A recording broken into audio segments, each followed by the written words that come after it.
ओ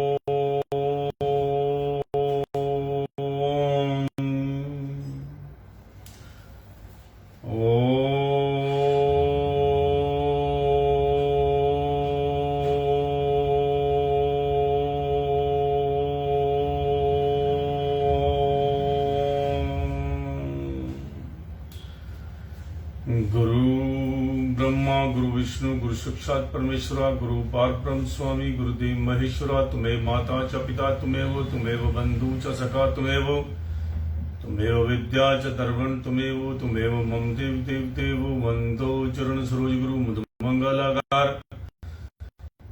जैसे वतन होते हैं भवसागर से पार, गुरु के सिमरन मात्र से नाशत विघ्न, से सर्वपरम में ध्यावत है सब संत। आप प्रगटे जगत में जीविका निस्तारने, शब्द नव बनाए सुंदर जीविका को उतारने। नम्रता और दीनता से भेंट सदगुरु लीजिए, मैं हूँ शरणागत तुम्हारो, दाव से अपना कीजिए। बोलो जयकारा बोल मेरे श्री गुरु महाराज जी की जय। बोल नंद कुंदवासी भगवान की जय। आज 13 अप्रैल 2022 बुधवार अमृतवाणी सेवा ट्रस्ट एवं हरिहर सत्संग मंडल की तरफ से दैनिक सत्संग का कार्यक्रम आरंभ करते हैं। आज का दिन बहुत ऐतिहासिक दिन है हमारे देश के लिए। आज बैसाखी है। दूसरा, हमारे प्रातः स्मरणीय हमारे आज गुरुदेव श्री श्री 108 श्री तृतीया पातशाही महाराज जी के जन्मदिन है। आज अनंतपुर धाम में खुशियां ही खुशियां मनाई जा रही हैं। आज इतना पूरा चारों तरफ देश विदेश के लोग आज अनंतपुर धाम में पहुंचे होंगे। तो आज का दिन जो है बहुत ऐतिहासिक है हमारे जीवन का, सभी का। बैसाखी का पर्व वैसे आपको पता ही है कि नए साल का सबसे शुभ दिन होता है। तो आज आपको श्री श्री 108 श्री स्वामी वैराग्यानंद महाराज जी श्री तृतीया पातशाही महाराज जी के जो अनंतपुर धाम के हमारे अनंतपुर परमहंस अद्वैत मत के तृतीया पातशाही जी हुए हैं, इनका थोड़ा सा आपको जीवन परिचय बताता हूं। अपने गुरुमुख जो हैं ध्यान पूर्वक सुनिएगा। कोटि कोटि वंदना दंडवत बारंबार, तृतीया रूप में प्रकट हुए श्री परमहंस अवतार। प्रेम भंडारी सतगुरु प्रेम स्वरूप सुहाए, अनुपम सुख से भर दिया प्रेम अदित्य बरसाए। सेवा भक्ति नाम का खोल दिया भंडार, भ्रमण बने प्रेमी हृदय पाकर करना गा।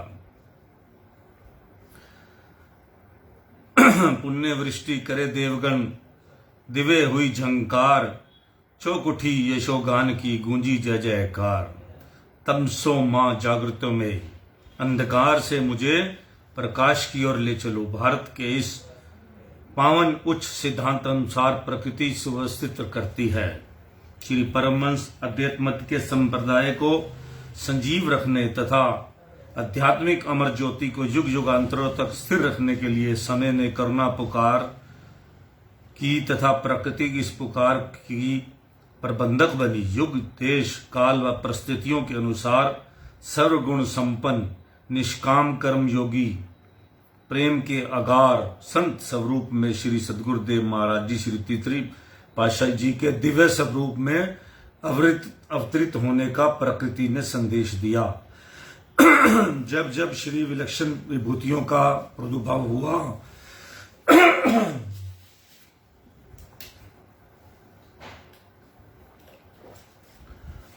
उन्होंने देश काल परिस्थितियों के अनुसार समय पर अपना रूप प्रकट किया तथा अद्भुत कार्य कर दिखाए। मेघ के समान परोपकार कर जन जन को मोदित किया। श्री श्री 108 श्री स्वामी वैराग्यानंद महाराज जी, तृतीया पातशाही जी भी उन्हीं विभूतियों में से एक थे। परमार्थ पद के उन्नायक, हृदय सम्राट, महाराजा धीराज प्रेम के जज्जयमान भास्कर श्री तृतीया पातशाही जी के स्वरूप में अवतरित हुए। आपने अर्थ विफल दुखी जीवों पर ऐसी प्रेम वृष्टि की जिससे सर्वसाधारण जन भी कृतार्थ हो गए।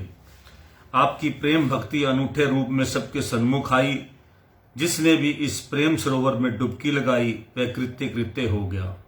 आपकी सुमजुल सरस मनोहारी पावन लीलाओं का गुणगानवाद करने में लेखनी असमर्थ है, जीवा अशक्त है। शेष शारदा ग्रंथ श्रुतियों भी नेति नेति शब्द उच्चारण का मौन हो जाती हैं। श्री परमहंस अवतार जी की उन्हीं पावन दिव्य जीवन की लीलाओं को सूर्य की एक किरण, समुद्र की एक तरंग, सुरभित उद्यान की एक पुष्प मंजरी के रूप में यहाँ प्रस्तुत किया गया है, जिसका रस पान कर सभी प्रेमी जन अंत विभोर होकर अपना जीवन सफल बनाएं। प्राकृतिक ने प्रत्येक दिशा में रंग छिटकाया। लहलाते खेतों ने पक्की फसलों के रूप में समस्त वसुंधरा को स्वर्णित कर दिया। अमराइयों पर कोकिला मीठे स्वर से रांग लापे। आज सूर्यदेव भी पूर्व दिशा के रथ पर छुप छुप कर अपनी अरुणित आभा निखार रहे हैं, क्योंकि वे किसी अज्ञात देश से प्रकट होने वाली देदीप्यमान भास्कर के सन्मुख अपनी रश्मियों को क्षीण पाकर लज्जा रहे हैं। उषा वेला ने मुक्त कण हरी हरी घास पर बिखेर कर मखमली गलीचों से उद्यानों को ढक दिया। सब और खुशी खुशी उल्लास ही उल्लास छाया है और दशों दिशाओं में सुगंधि युक्त समीर सौरभ बरसा रहा है। इंद्रदेव अपनी छटा दिखाने के लिए प्रसन्नता में झूम उठे। स्वर्ग के देवता भी इस पृथ्वी पर अवतरित होने वाली विभूति को निखारने के लिए ललायित होने लगे। दसों दिशाएं आलोक से आलोकित हो गई। क्या कोई युग पलटेगा? क्या प्रेमियों की बहारें हैं? क्या भक्तों और मालिक के प्यारों के हृदय में अंत पुकारों की सुनाई होने वाली है? ये कैसा अनूठा रंग, कैसा हृदय में उल्लास का सागर छलक रहा है और चारों दिशाओं कैसा नजारा है। हमें बरस रहा है वसुधा के फुहारों में, भरा उल्लास है अनुपम झूमती हुई बहारों में। छिटका अजब नया रंग है कुदरत के नजारों में, दिव्य प्रकाश भराया गगन के चांद सितारों में। प्रभु प्रेमी हिंद सागर अंतर ही में उल्लास आए, कि क्यों पूनम विधु पाकर हर्ष में सागर लहराए। अमर परमहंसों की ज्योति ध्वजा भक्ति की फहराए, मिटाने प्यास रूहों की प्रेम भंडारी प्रगट आए। असम और रतीले टीलों युक्त उर्वर स्थान को निज बाल सुलभ क्रीड़ाओं से सरसाने और भूमि को भाग्यशाली विशेष महत्वदायिनी बनाने के लिए प्रेम के भंडार, भक्ति परमार्थ के सूर्य, मानव जगत के भाग्य निर्माता, जन समाज को सरस तथा प्रफुल्लित बनाने के लिए संत स्वरूप में प्रकट हुए श्री श्री 108 श्री स्वामी वैराग्यानंद महाराज जी। आप उत्तर पश्चिम सीमा प्रांत के लक्की मरवत जिला बन्नू के एक उच्च विख्यात कथुरिया कुल में 13 अप्रैल सन 1898 ईस्वी तदनुसार वैशाख संक्रांति संवत 1955 विक्रमी बुधवार के दिन व शुभ मुहूर्त में अवतरित हुए। पूज्य श्री बेलाराम जी को आपके पिताजी कहलाने का सौभाग्य प्राप्त हुआ। माता जी ने आपको प्राप्त करे कर अलौकिक आनंद का अनुभव किया। यह अलौकिक ज्योति सारे विश्व में दिव्य आलोक भरने आई थी, न कि केवल किसी एक विशेष परिवार के लिए ज्योति प्रकट हुई। जन्म के समय ही अधरों पर पुष्पों सी मुस्कान, रक्तिम कपोल तथा मस्तक पर एक दिव्य ज्योति की आभा शोभायमान थी।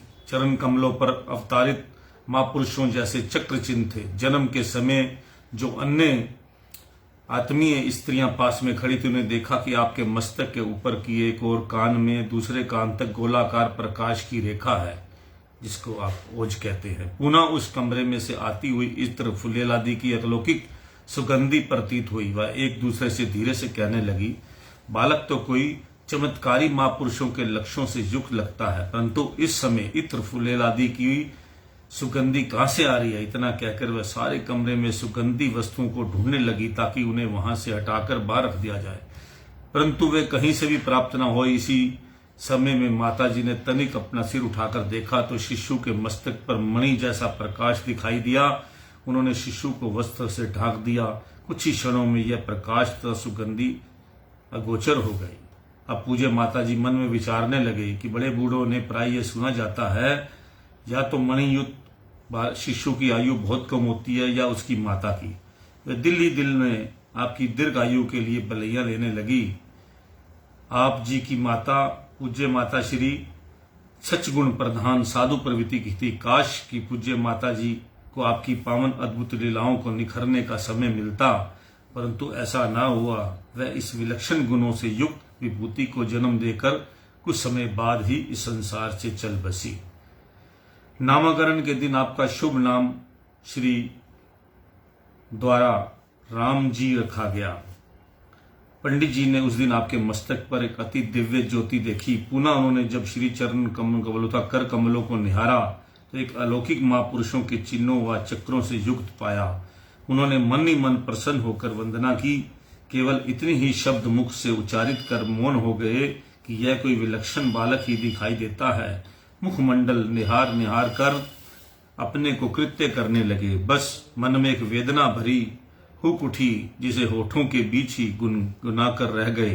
वे पंडित जी, वह हुक थी, काश मैं भी इतने समय तक जीवित रह सकूं, जिससे शिशु के बढ़ते हुए यश व पावन लीलाओं को निखार सकूं। आपकी अवस्था अभी बालपन तक भी नहीं पहुंची थी कि आप मित्र सुलभ स्नेह से वंचित हो गए। आपके पालन पोषण का सौभाग्य आपकी फूफी को मिला। वह बड़े लाड प्यार से आपकी पुचकारती तथा मृत्यु वत्सले एवं प्यार से परिपूर्ण करने का प्रयत्न करती, परंतु जिसमें अपने आप में ही एक दिव्य आनंद व त्रिलोकी को प्रेम प्रदान करने की शक्ति निहित थी, वह इस स्वयं निर्मित प्यार को क्या जाने। आपकी आयु जब लगभग 4-5 वर्ष की हुई, तभी आपने लक्की भाग्यशाली नगरी के भाग्य जगाने के लिए बाल सुलभ क्रीड़ाएं आरंभ कर दी। जानपुर कर बूझ कर रूठ जाना, किसी की टीले के समीप बैठकर नित्य आत्म स्वरूप का आनंद लेना, आंख मिचोली के दृश्य व मधुर भाषा में फूफी जी के दिल को बहलाना, कभी तन पर धूली रमाकर मुस्कुराना आपकी प्रिय क्रीड़ाएं थी। फूफी जी आपको कहती थी, बेटा इतने उच्च तथा धन धन्य संपन्न कुल में जन्म लेकर धूली में लौटना अच्छा नहीं। आप बड़े गर्व से उत्तर देते कि फकीरी में तो जीवन का रस भरा हुआ है। आपके इस वचनों को सुनकर फूफी जी बहुत उदास होती और सोचने लगती, क्या इस बच्चे का भविष्य ऐसा ही होगा? पंडित जी ने तो अनुपम गुण संपन्न कहा था, परंतु वह तो फकीर बनना चाहता है। एक दिन आप रतीले टीलों के समीप खेल रहे थे। फूफी जी आपको ढूंढते वहां पहुंची। क्या देखती है कि आप एक ऊंचे टीले पर चढ़कर सब बच्चों को इकट्ठा कर स्वयं सम्राट बनकर मंत्री, उपमंत्री तथा अन्य पदों पर बच्चों को नियुक्त कर हर एक को अपना अपना कार्य करने की आज्ञा प्रदान कर रहे हैं। चुपके से पहले तो सब क्रीड़ा फूफी जी चुप कर देखती रही, पुनः सामने आकर कहने लगी, चलो घर, इधर सब बच्चों को क्यों ले आए? कभी फकीरी का आनंद देते हो, कभी सम्राट बन बैठते हो। हाँ, यही सम्राट ही आपके साथ शोभा देता है। आपने सहज स्वभाव फरमाया कि ना केवल सम्राट बनना ही अच्छा है, ना बिल्कुल फकीर, हमें तो शहनशाही फकीरी से काम है। कितने रहस्य भरे मधुर वचन थे। शहनशाही फकीरी, जिसे भविष्य में केवल कथन मात्र ही न रखकर कार्य रूप के परिणत किया, और साथ ही श्री भगवत गीता में श्री कृष्ण भगवान जी महाराज जी के उपदेश अनुसार राजयोग का उद्घाटन कर दिया। नन्ही कपोलों में जो रस होता है, वही फूलों और फलों में अमृत का काम करता है। बाल्यकाल की झलकियां ही किसी असाधारण भविष्य की ओर संकेत किया करती थी। तो ये आपको बड़ा शॉर्टकट अपना तीसरी पातशाही महाराज जी का थोड़ा जीवन परिचय बताया है, जो हम शब्दों में मैं बखान नहीं कर सकता। क्या क्या लीला हुई ये तो आप जितने भी हमारे अनंतपुर वासी हैं, अनंतपुर धाम के हमारे गुरु भाई हैं, वो इस बात को बड़ी अच्छी तरह से समझते हैं कि तीसरी पातशाही जी के टाइम में कितनी दुनिया का, क्योंकि हर जब भी पहली पातशाही जी का समय दूसरा था, दूसरा समय था, भक्ति योग का बहुत करवाया। दूसरी पातशाही ने तो इतना योग करवाया कि लोगों को जो है रिद्धियां सिद्धियां प्राप्त हो गई। तीसरी पातशाही जी ने जो कृष्ण रूप दिखाया तो उन्होंने ऐसा प्रेम से सबको रंग दिया, जो मांगा सभी ने वही मिला। तो बड़ी शॉर्टकट सी ये एक लीलाएं आपको बताता हूँ। उसके बाद जो है ये सारा सिस्टम जो है इसी तरह चलता रहा, जो हम थोड़ी सी समय के अंदर आपको नहीं बता सकते। अब आपको तीर्थराज मासी जी के थोड़े से प्रवचन सुनाता हूँ। वो प्रवचन जो हैं बड़े खास हैं, उनको आपको जो है इसमें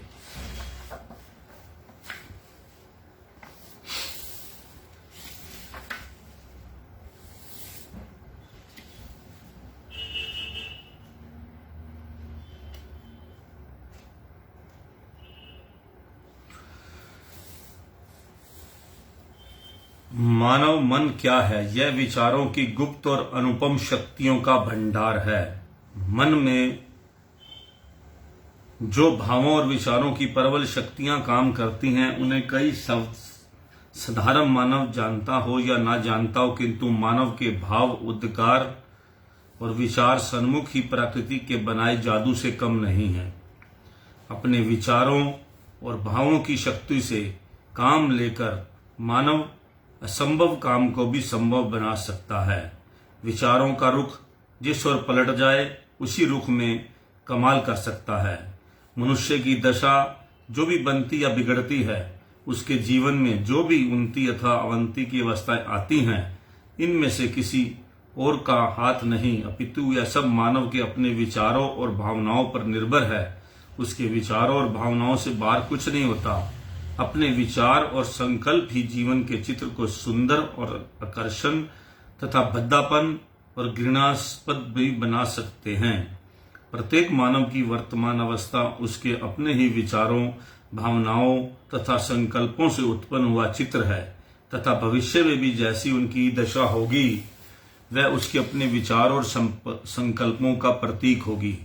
इंसान यदि काल और माया के जाल में उलझता है तो इसमें भी उसके अपने विचार ही काम करते हैं। अर्थात जब ख्याल का रुख काल माया की रचना में रुचि लेने लगता है, तब वह जीव काल व माया का शिकार बन जाता है।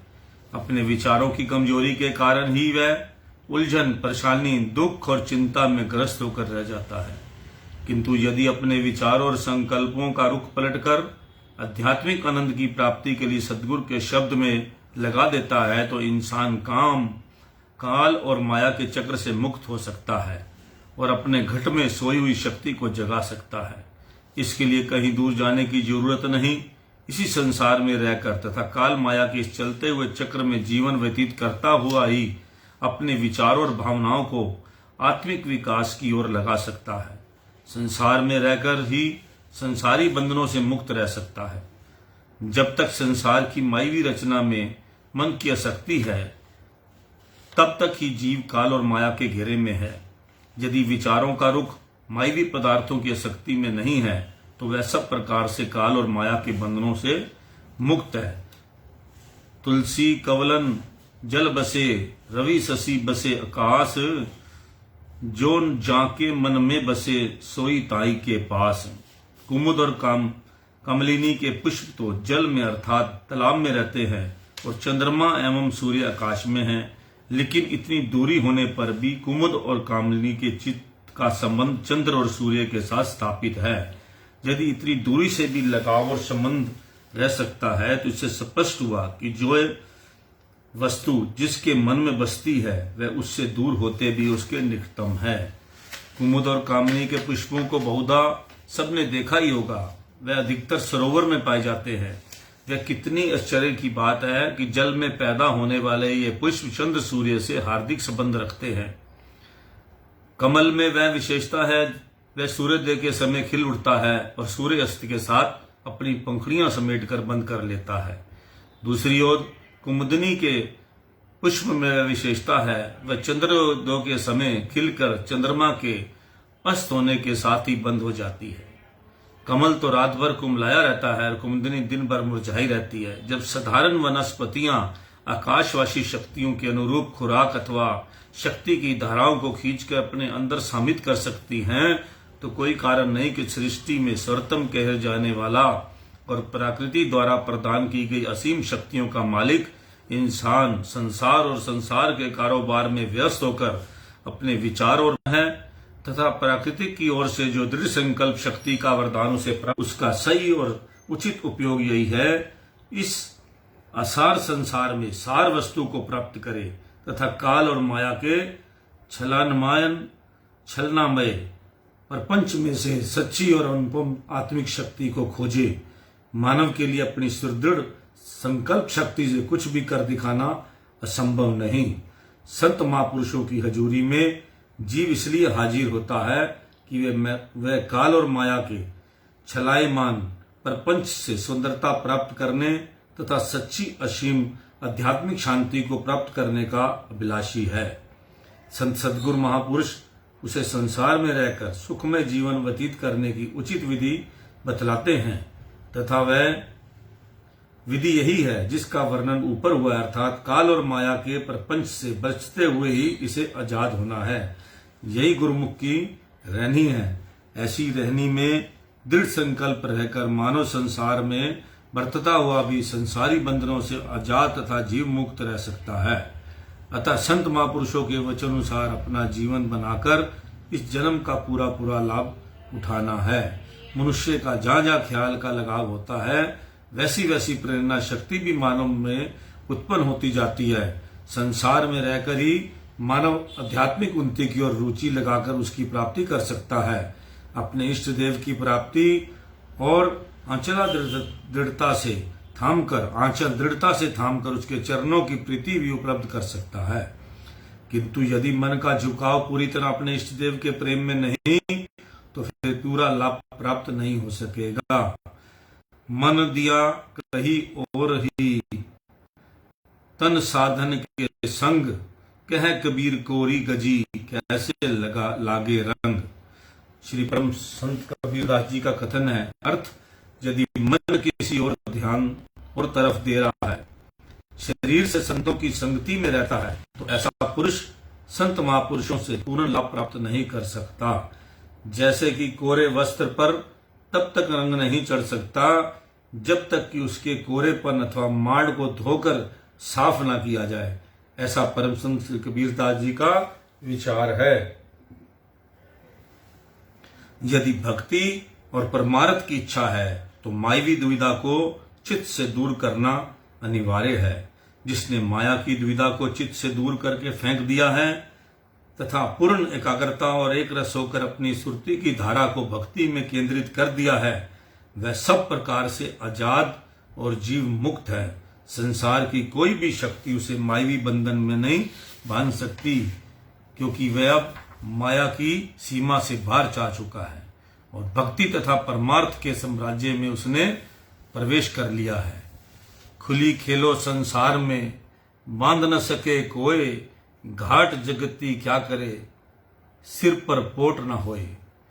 परम संत कबीरदास जी का कथन है ये। अर्थ, यदि तुम्हारा ख्याल, तुम्हारी सुरती और तुम्हारा ध्यान मायवी दुविधा से फारिग है तो संसार में स्वतंत्र जीवन व्यतीत करो। अब तुम्हें किसी प्रकार का बंधन नहीं। जिस व्यक्ति के सिर पर बोझ अथवा सामान की पोटली नहीं है, वह तो चुंगी का कर लेने वाला कर्मचारी उससे क्या मांगेगा। काल और माया चुंगी का कर वसूल करने वाले कर्मचारियों के समान है। यदि किसी के पास काल और माया की आसक्ति का कोई सामान नहीं है तो उसे काल और माया का ख्याल क्यों। इसलिए यदि काल और माया से मुक्त होने की इच्छा है तो काल व माया की आसक्ति का कोई भी सामान अपने चित्त में मत रखो। अर्थात किसी प्रकार की मायवी कामनाएं अथवा वासना को चित्त में स्थान न बनने दो। फिर तुम सदैव निर्भय हो। बस यही गुरुमुख की रहनी है और इसी रहनी को अपनाते हुए जीवन का कल्याण कर लो।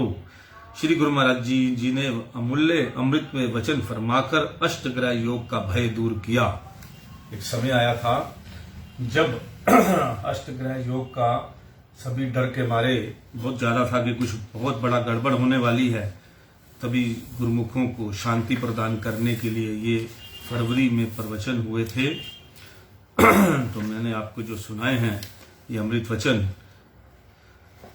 तो ये जो है आपने अपना इसको दोबारा भी दोहराना है।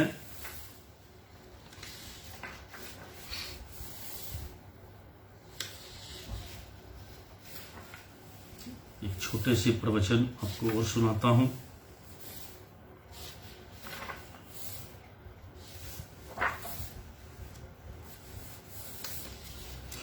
यदि किसी जीव में बिना भक्ति के अनेक गुण हों तो वह सब गुण सत्य पुरुषों की दृष्टि में कौड़ी के बराबर भी नहीं है। यदि केवल एक भक्ति का गुण हो तो वह अनेकों गुणों से भी कहीं बढ़कर है। संत महापुरुष शारीरिक गुणों को नहीं देखते, वह भक्ति के गुणों को ही देखते हैं। उनकी दृष्टि में भक्ति का गुण ही सर्वोत्तम गुण है। श्री रामचरितमानस में कहा है कि भक्तिहीन गुण शब्द सुख ऐसे, लवन बिना बहु बीजन जैसे।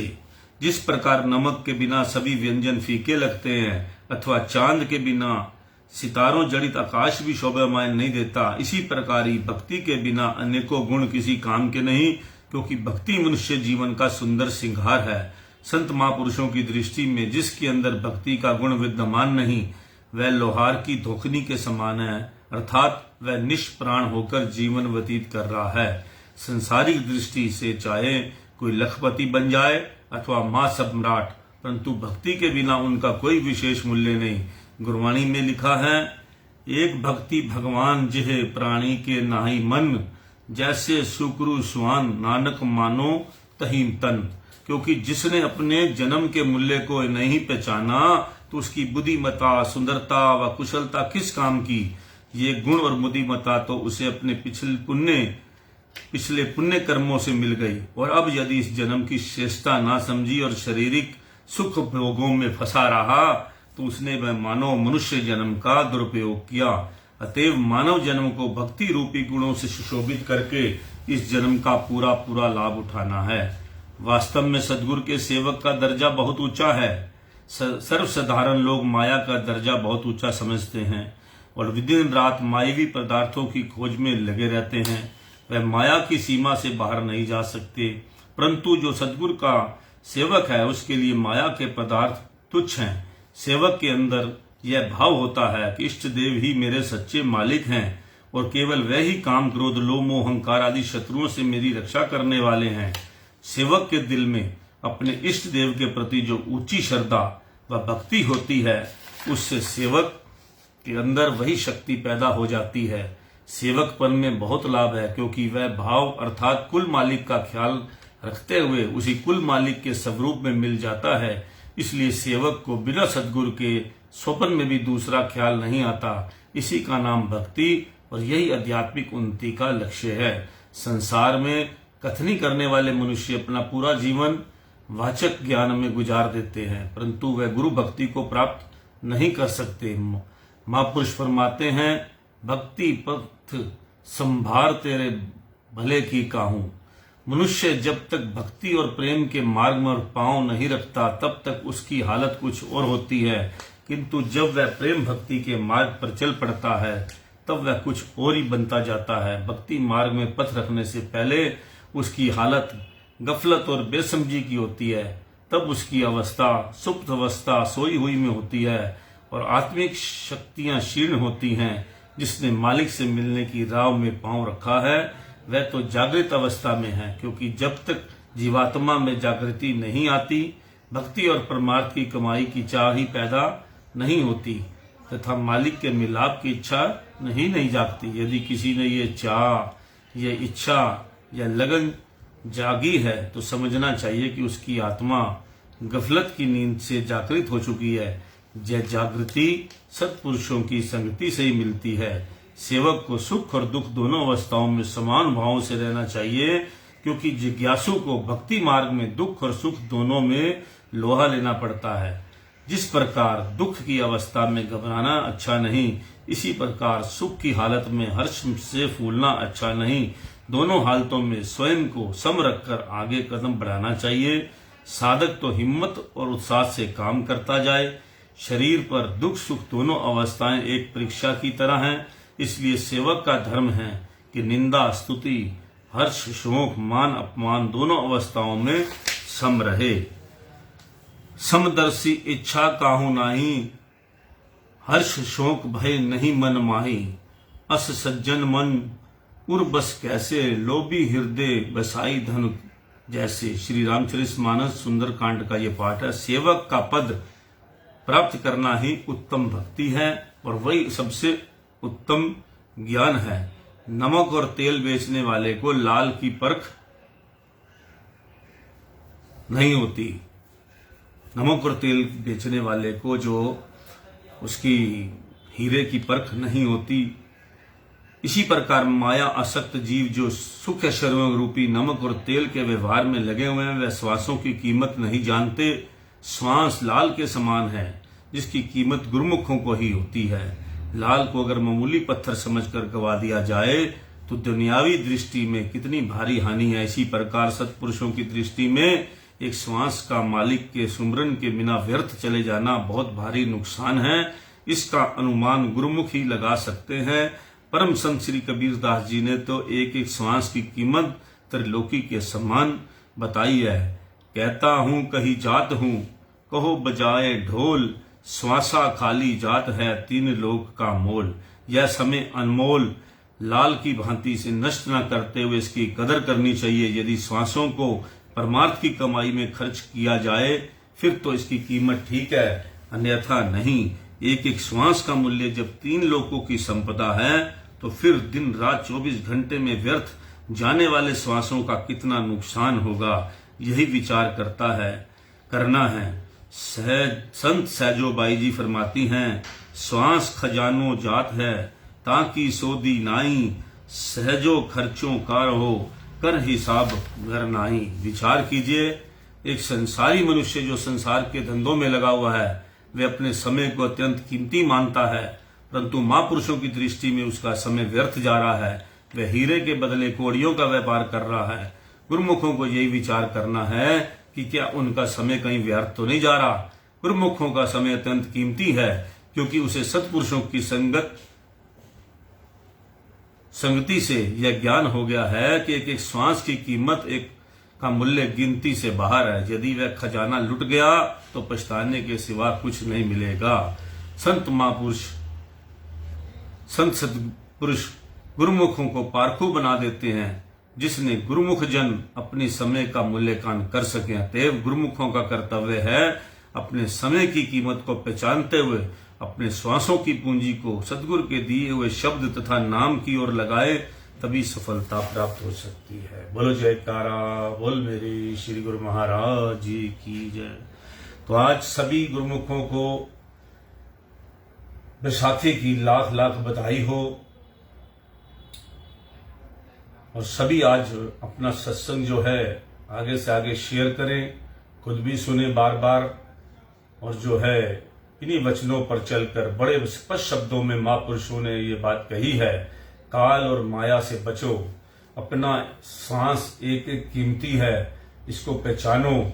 जब आप अपने श्वास को वृथा गवा जाओगे और जब इसकी कीमत पता लगेगी तब आपको दिमाग में आएगा, ओहो मैंने कितना समय गलत कामों में लगा दिया। इसमें लाल जो कहा गया वो लाल कहा गया। उस जमाने में लाल होते थे, बड़े कीमती होते थे, जैसे सोना चांदी ऐसे वस्तु होती थी। तो इसी तरह हमारा जो है कि हमें उसकी पहचान करना है। जिसको पहचान नहीं है वो इस समय को व्यर्थ गवाएगा और उसके बाद पछताएगा। ये मनुष्य जन्म किस लिए मिला है, महापुरुष किस लिए धरती पे आए हैं, हम लोगों को जागृत करने के लिए आए हैं कि समय को व्यर्थ मत गवाओ, अपना नाम सिमरो। बाकी किसी चीज ने काम नहीं आना, ना परिवार ने, ना संसार ने, ना किसी ने, ना धन ने भी यहीं रह जाना है। सब कुछ यहीं पे, जो पदार्थ यहीं पे रह जाने वाले हैं, उनको सिस्टम को बंद करो, नाम का सिमरन करो। तभी आप जो हैं अगला अपने परमात्मा से मिलाप कर सकते हो। तो आज का सत्संग हम यही समाप्त करते हैं। सभी गुरुमुखों को लाखों लाख बधाई हो। जय सच्चिदानंद। राम राम, सत श्री अकाल।